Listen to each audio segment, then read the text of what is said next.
हम एक सीरीज शुरू करना चाह रहे हैं। हिंदुस्तान ने 75 इयर्स कंप्लीट करे हैं एज अ रिपब्लिक। तो हम चाहते हैं कि इस टाइम पे हम आपको क्रिश्चियन कम्युनिटी का क्या योगदान रहा है नेशन बिल्डिंग में, उसके अलग अलग हम आपको एपिसोड्स बताएं। जैसे कि स्कूल्स उनने खोले हुए हैं, कॉलेजेस खोले हैं, हॉस्पिटल्स खोले हैं, और कई सालों से सेंचुरीज पुराने schools, colleges and hospitals Hindustan में क्रिश्चियन शुरू करे। उसके अलावा development of language, of literacy, बहुत सारा योगदान, development of journalism, starting journalism in India, ये सारी चीज़ें क्रिश्चियन कम्युनिटी ने करी। हम एक एक करके आपको ये सारी चीज़ें बताना चाहते हैं। हाल के माहौल में ऐसा हो गया है कि सिर्फ हिंदुस्तान में क्रिश्चियंस को कन्वर्जन के लिए जाना जाता है, पर हिंदुस्तान के क्रिश्चियंस ने भारत को डेवलप करने के लिए बहुत सारा योगदान दिया है और देते चले आ रहे हैं। उसके बारे में हम आपको बताना चाहते हैं। पर हम शुरू करें उसके पहले हम चाहते हैं कि आप हमारे वीडियोस को सब्सक्राइब कर लें। ऑल्सो अगर आपको हमारे वीडियोस पसंद आ रहे हैं तो लाइक कीजिए, शेयर कीजिए और कमेंट भी ज़रूर कीजिएगा। हम आपके कमेंट्स पे जवाब भी दे रहे हैं, उनको पढ़ भी रहे हैं। नमस्ते, हम हमारे नए एपिसोड के साथ हाजिर हैं। Today we will be speaking to the director of Indian Social Institute, Bangalore. We are in this lovely location at the Indian Social Institute, and we will speak to Father Selvaraj about the institute and various other activities that he's been doing. So, welcome to our show. Good morning, namaste, vanakkam. Yes. Glad to be here, and we thank you a lot for giving us this time to speak to us. Tell us a little bit about the Indian Social Institute. What kind of activities you're doing? You've been here for a long time now as a director. So good morning, everybody. Indian Social Institute was started in the year 1963. So we just a couple of years ago celebrated the Diamond Jubilee of Indian Social Institute. This is basically a training, a research, and a resource center. Great people like Father Henry Falcon, Father Stan Swami worked here. Father Henry Falcon was 12 years as a director and founder, and Father Stan Swami was working with him, and then he took over as a director, and he worked for 19 years.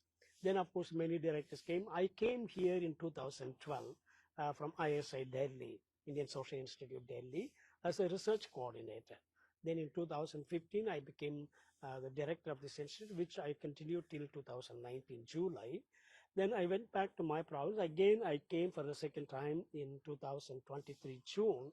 And since then, I'm again serving as a director of Indian Social Institute. So this is briefly about my work. Indian Social Institute has worked very hugely in South India as a big training center. And the people who worked here are also known for training.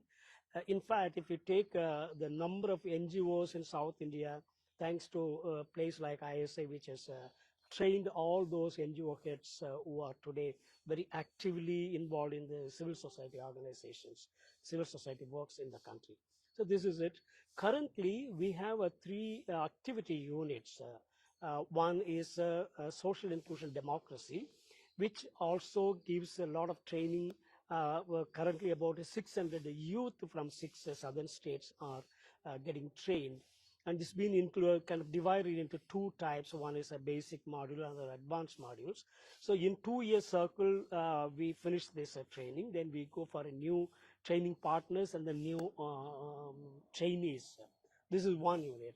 Another unit, when I was a director in 2015, I started the work on labor migration, because we did an evaluation in 2013 as a part of the Golden Jubilee celebration, by which we understood that one of the important things that we have to do at that time was work among the migrants, both interstate and intrastate distress migrants.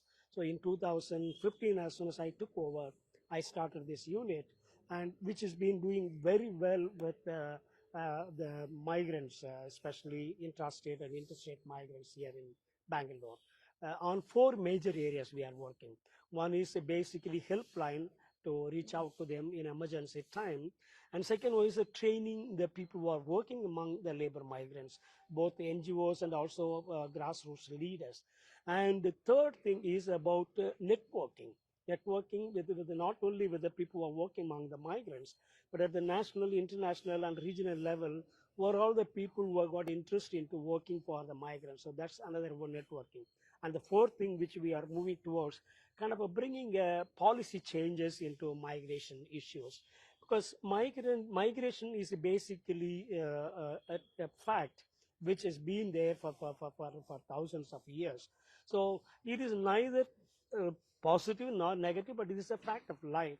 But what we are interested in, what we are worried about, how to make people migrate to places for employment and for other livelihood options safely. So this is a very, very important that we are doing.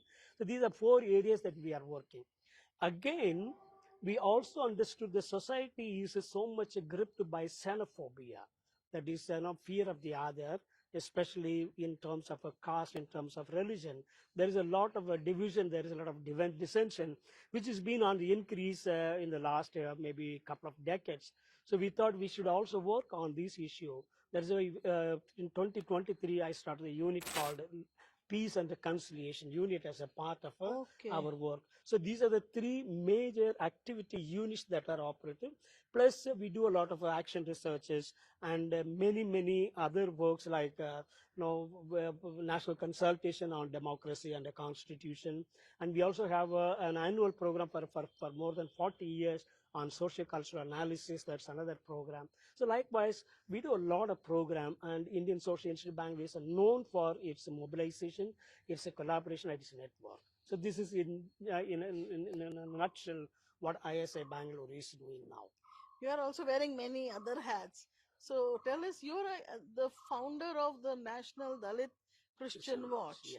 So tell us on that, about that. I'm one of the founders of National Dalit Christian Watch.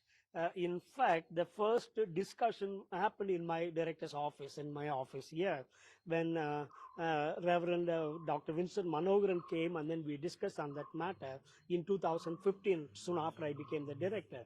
But in 2016, we had the first meeting of launching National Dalit Christian Watch at my one of the offices here.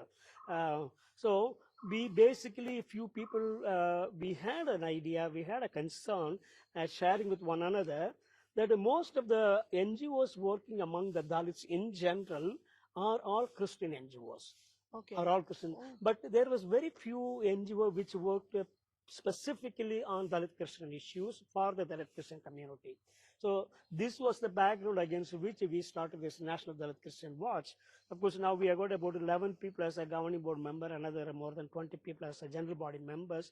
We are reaching out to almost all the states in India, but right now we are very strongly set foothold in South India, but we are also moving towards the eastern states and also in northern states. We are doing this is with the motto of caste and Christ cannot go together. So that is a motto that Jesus always came into, bringing people as one family of brothers and sisters.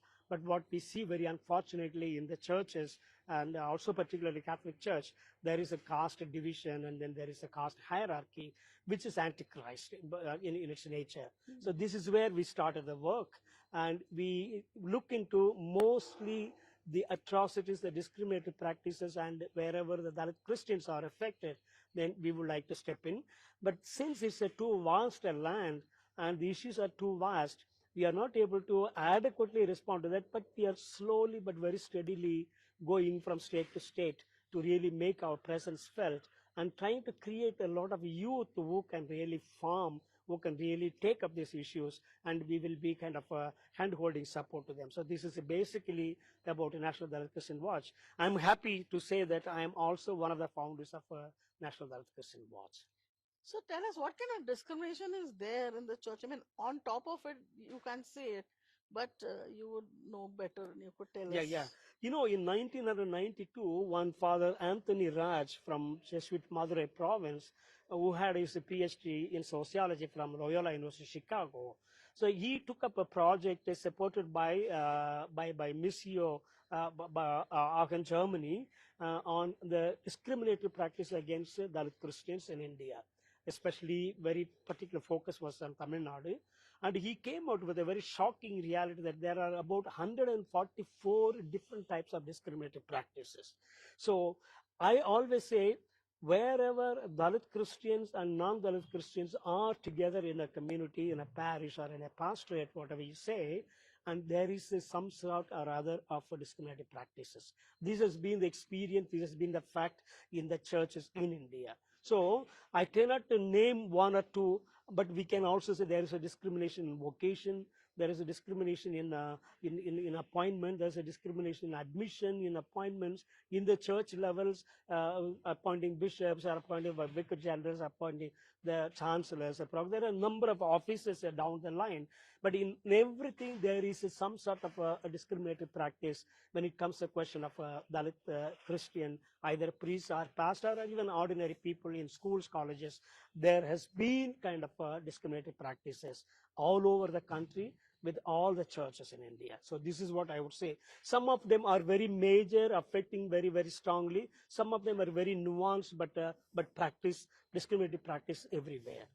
Okay, just to give the viewers an idea, out of the number of bishops that the Catholic Church has, how many are Dalits? First of all, we would like to also mention that majority of how many Catholics would be actually coming from Dalit or Adivasi background. Yeah, what Dalits, I yeah. can say, I'm not able to give the exact number now because I'm a bit out of the scene of all those things.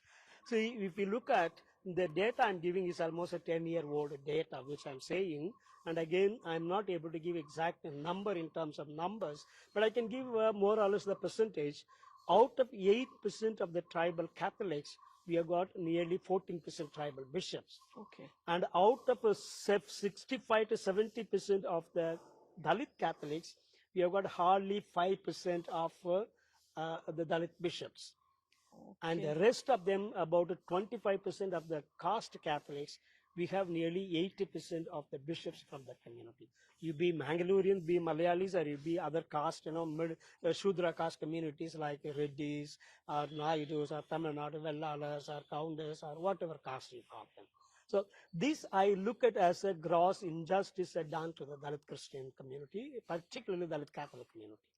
So National Dalit Christian Watch is actually an ecumenical body, right? It is representing all churches, Catholics and Protestants and Pentecost and everyone. Yeah. If you look at the members of National Dalit Christian Watch governing board, it doesn't subscribe to any church organization. It doesn't have any patronage from any church or any church organization like CBCI or NCCI or no, CCBI. It doesn't have any kind of a patronage from them. This was started by some priests, pastors, and lay people who are interested in this one. That is why it's a purely an ecumenical body, and the members, both governing board and the general body, are also an ecumenical in its nature. So it doesn't subscribe to any one particular church or one particular orientation or organization. Would you like to say something about some other works that Indian Social Institute is doing, which is really making a difference? Yeah, Indian Social Institute, as I said, in the last 60 years, it has been making a huge impact on the society. Its capacity to network with other NGOs and CSOs is very, very high. So right now, with regard to our own activities as such, we are networking with nearly 100 organizations. Oh. There are church organizations, there are secular organizations, there are CSOs, there are human rights organizations, there are non-governmental organizations. There are also government kind of agencies who are with us into many training programs. So that way, one unit is working about, and if you take the other 2-3 units, we are working on a regular basis, an annual basis, we are working about 150 to 200 organizations. That is our regular kind of networking capacity, that is. But if you look at for other issues, whenever there is an issue, whenever there is a program we want to have, sometimes we used to have a national consultation. In 2023, we had a national consultation to prepare our people for effective voters. Then again, we had a last month kind of national consultation as to how to defend the democratic and constitutional process. That's become a big issue now. People, Yeah, because that's why we said, I think people should be educated on how to use their constitutional rights and their own democratic values. We had, and then about almost 80 organizations came for that meeting. We had a 2-day national workshop on that one. So likewise, from time to time, we have also small level kind of meetings, a consultation on some burning issues. Like we have got electoral bonds, we have got EVM, and then you have now recently we got a delimitation. Number of issues are coming up now from time to time. We also call people, basically we give an education of how these issues are really looked at. And then we also give perspectives, how we have to look at this from the people, vast majority people's point of view. We always work on this one. So that way we are around the year engaged and active in the institute. Do you all have an opinion on the 3-language formula which is currently being debated? See, this is my personal opinion. I will not be able to take the institute for granted on this one. Okay. See, I would like to look at any policy by its impact. You Okay. take any policy, you have to look at it from the impact it has created. For example, South India always goes for a 2-language policy. And you look at the parameters on social index development, the human development index, social development index. In all the parameters, South India always at the top. Yes. You take human rights violations or social rights violations or people's per capita income or people's wellness. You take both so HTI and SDI we call human development index and then social development. In all these things, I think South India really tops, taking Kerala in the first place and Tamil Nadu in the second place, and then Andhra, Telangana, Karnataka, they are all following suit. Maybe with the exception of 1 or 2 states in the north like Punjab or Haryana. But and all these southern states have got a 2-language formula. I know that children have a capacity of learning many languages, but children also have a capacity of learning so many other things, which are more important for life. So you look at mathematics, you look at the sciences, you look at kind of history, you look at geology, or you look at a number of other things we have. So instead of spending much of the children's time and energy and the thing into all this language learning, language is a medium of communication. But what matters is the message that you have. That is what is going to really make you different from other people. And there we spend more time. That's why if you look at the per capita income, you do a comparative kind of graph. And if the southern states will be on the top on this way, and then the northern states will go down. Yeah. It's not good to look at that way. So what we are more interested that we will be able to help the other northern states, especially like the central states or northern states or eastern states, whether they can follow some of the good practices or best practices that South Indians have followed now. I think that is more important for kind of for the governance philosophy than imposing this language, that language. It's not good. And I would like to say one more. I know Gandhi speaks on this language formula. Okay. You look at his book called Selvaraj. Gandhi very clearly says that all the southern people should learn Sanskrit and all the northern people should learn Tamil. Oh, okay. It says, you read the book, Hind Swaraj, he speaks about, okay, Tamil, your own language, and then this one. He also kind of prescribes a 3-language formula, and which was never followed or which was never even taken for a discourse into the national or the regional political discourse. But what he says, at least there is an element of a balancing that one. There's an element of balance that one. Even though I have my own differences on that idea, see, you have to really learn a language which is in practice. You need not to learn a language which is now, for example, today if someone asks me to learn Latin because I'm a Catholic priest, this 3-language formula as a kind of a political discourse, as a kind of a policy, I am not for it. Okay. For example, my niece wanted to go to France. And during her engineering studies, she learned side by side French. Now she's working in France. She knows English, she knows Tamil, she knows French, and she knows, she needed and she learned. And a lot of people who go abroad, for example, even people who go to US, they not only learn English, but they also learn Spanish. Because Spanish is one of the important languages in North America. You go to Canada, you go to Mexico, or you go to USA, United States of America. They need. So those who need more than two languages, they will learn on their own, and the family will support them. And you don't kind of put the pressure on the people to go for it. This is my personal opinion. So it's more than imposing or more than kind of instructing a three language formula. I always look at impose or instruct something that will really bring them food on their table. I don't want to go for more there's a south north pole, and then people from the north move into south, and then they don't know Tamil. I don't want to go into that politics. But when people want to learn, for example, a lot of migrant workers in Kerala, they know Malayalam now. But because it's a need for them. Maybe in another 5 years, 10 years, you'll see a lot of people who move to Tamil Nadu might learn. You need not have a complete language, but kind of working knowledge that they might learn if they want. And Tamil Nadu government doesn't impose on them that you have to learn Tamil to work in Tamil Nadu. No, it's not that. People, when they need a language to communicate with people and it becomes a kind of a livelihood option, they will do that one. So I'm for that. Okay. I would like to ask you about your own beginnings in your origins, because you actually are a doctor, right? In what No, have you? I'm not a medical doctor. No, you're a. Yeah, I have my PhD in philosophy. Yeah, that's what I meant. Yeah. So if you would like to tell us. See, I come from a very poor traditionally Dalit Catholic family. My father was a farmer who completed class 2 at the time. My mother is not a educated woman. She's an unlettered woman. But still, my parents, they wanted to educate the children. At least we have all the children studied, went to school, but my sister is a school teacher and I'm a priest. Now, as a priest, I wanted to become a priest in the Society of Jesus, we call the Jesuits. And I used to be very good at studies, even from my school days on, but I used to be always on the top. So in the society also, they gave me all the facilities and all the opportunities to really make myself as a good learner. And I love reading. I love doing more things. So I did my undergraduate in sociology with a class with a rank, and then my master's in sociology. But I also do another master in philosophy with a gold medal from Pondicherry Central University. Then with that, then my society asked me to go for my PhD. I registered in Tamil Nadu in Madurai Kamaraj University, but I did a kind of comparative consciousness of the blacks in the US and the Dalits in Tamil Nadu in India.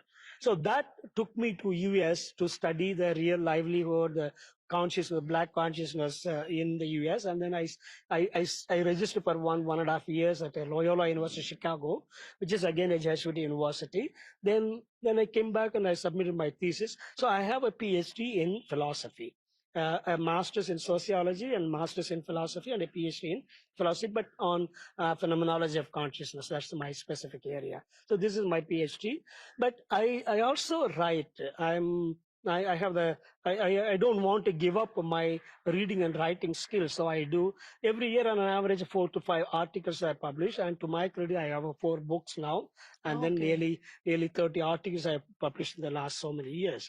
But when you are into administration, your writing, speed comes down because you are involved in many other things. But I love reading and writing. So that I do. So. Okay. So, thanks a lot for speaking to us. Sure. Thank you very much for this interview. Yeah, it's lovely to be here and talk to you in this very nice institute. Yeah. So thank you. Thank you for this. You are most welcome to come and stay at ISI. And people who watch this is a beautiful campus. You are welcome to come here. You will really love this campus. As Sonal said, this is a really lovely campus. We have got good facilities here for about 120 people can stay at a time. We have got single rooms, double rooms, and then halls like say multiple bedrooms are here. And we have this is all for training purposes. Even sometimes some important needs, you come and stay. You are welcome here. And this is all in one campus. You have got a board and lodge. Everything is here. You have got a beautiful, so small but beautiful specialized library we have. And we would like people to come and then you make use of our library. I'll be very, very happy. So thank you very much for all the viewers. तो आपने देखा कि किस तरह से हम यहाँ पे जो इंडियन सोशल इंस्टीट्यूट ये एक जेसुइट ऑर्गेनाइजेशन है कैथलिक्स का, और किस तरह से एक तरह से समाज की सेवा कर रहा है और इंडिया के लिए कंट्रीब्यूट कर रहा है अपने कामों से। हम आपसे भी कमेंट सुनना चाहेंगे। Please comment, please subscribe and please share our videos.